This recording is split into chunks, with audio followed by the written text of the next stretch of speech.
Hi guys, so I'm making this video after a long time. Sorry for that, I was busy with some other things. So things have gotten pretty interesting now, okay? Rafael Nadal is on 19 Grand Slams and just one shy of Federer's total of 20. Now, as you all know, if you are a fan of Nadal, next year there is French Open and 90% chances are there that Nadal will be winning the French Open, okay?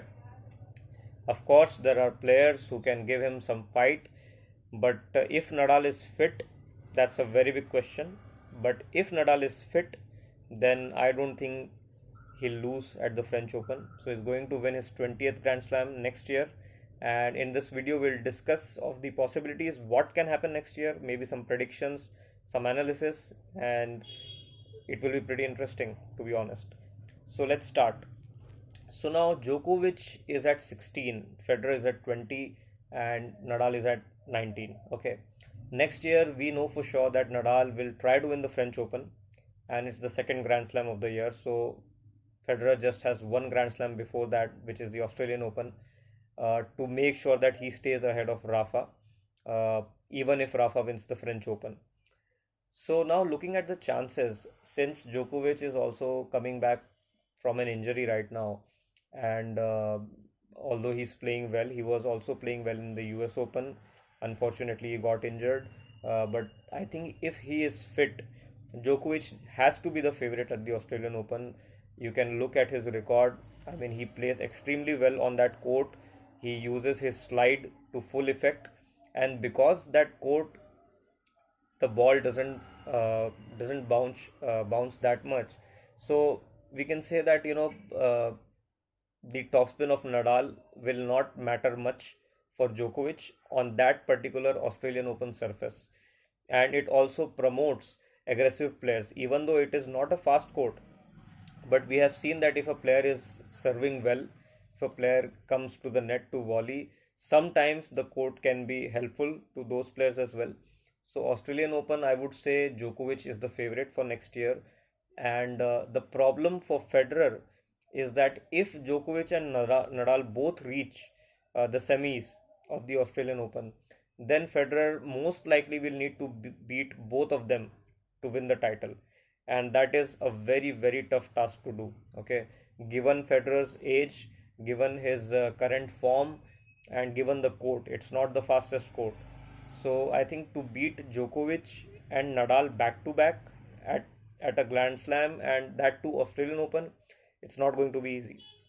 So prediction wise, it looks like Nadal is going to get the 20th Grand Slam at the French Open, and Federer will definitely have a chance at Wimbledon to increase his Grand Slam number, Grand Slam titles to 21.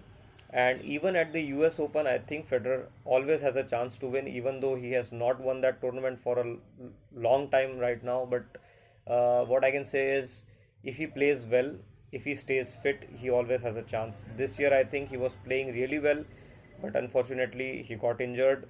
I think for last 3 or 4 years, there has been couple of instances where he has gotten injured. So I would say, but he still has chances. Okay. So let's say Djokovic wins the Australian, he gets to 17. Nadal wins the French and gets to 20. Now the competition between Nadal and Federer will be a very stiff one, because now Wimbledon, we all know that Nadal can play in Wimbledon, he can win Wimbledon as well because he plays really well. Of course, if Federer is playing well, then Federer will be the favorite, but Nadal can also win. And everything changes if even if one of these top three players doesn't make it to the semis. It changes everything, because now there is only one potential player of the top three that you need to beat to get to the Grand Slam championship. All right. So, and it comes down to just one day. I mean, to beat two of the top three guys back to back in a Grand Slam is very difficult. But to beat just one of them on one particular day is relatively easier. Why?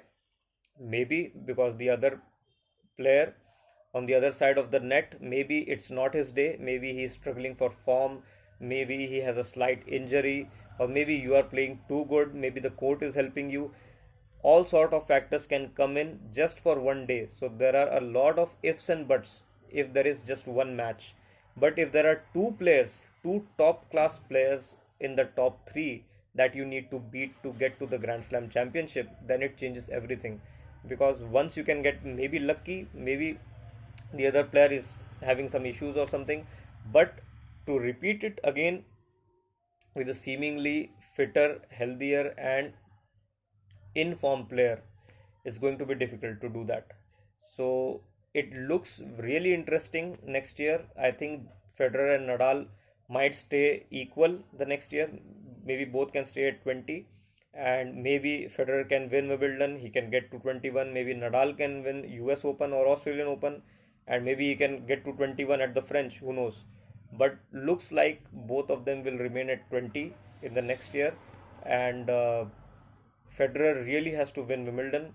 He can do it. He'll try to do it because maybe a year or two, uh, even if he doesn't retire, it might happen that the other young players can play really well apart from Wimbledon. And even at Wimbledon, if there is a very aggressive player like Burdick or uh, a player like Del Potro or somebody who plays really aggressive, then they can cause an upset.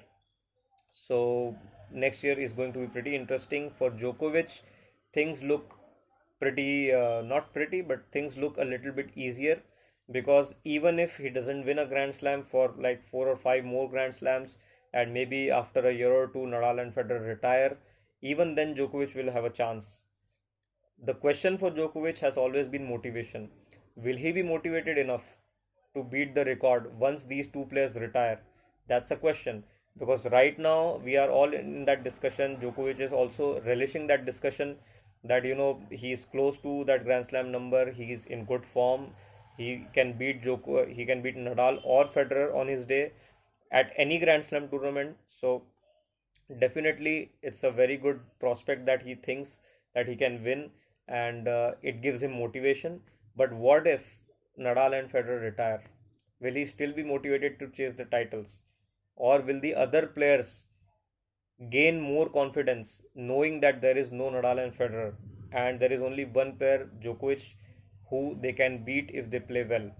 It's just one match, they need to play their best, right?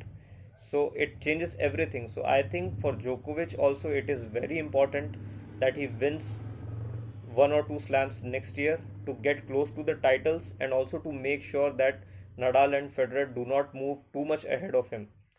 And for Nadal, I think next year is very important, the most important, and the most important tournament for him is the French Open. If he can win the French, at least from his side, he can be sure that he'll get to 20.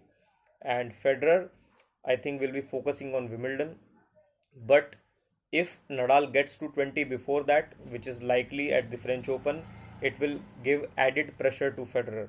So I think Federer would want to win the Australian and get to 21 so that he always stays one ahead and he has some extra time or extra backup, and it's not a final.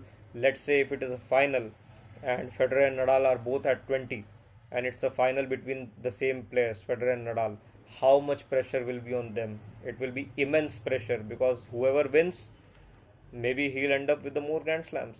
So one match will be of very, very high pressure, and I don't think any player, either of those players, wants that kind of pressure right now. So they will both want to win the Grand Slam as early as possible and get over the finish line, and always keep some sort of a distance bit from the other player.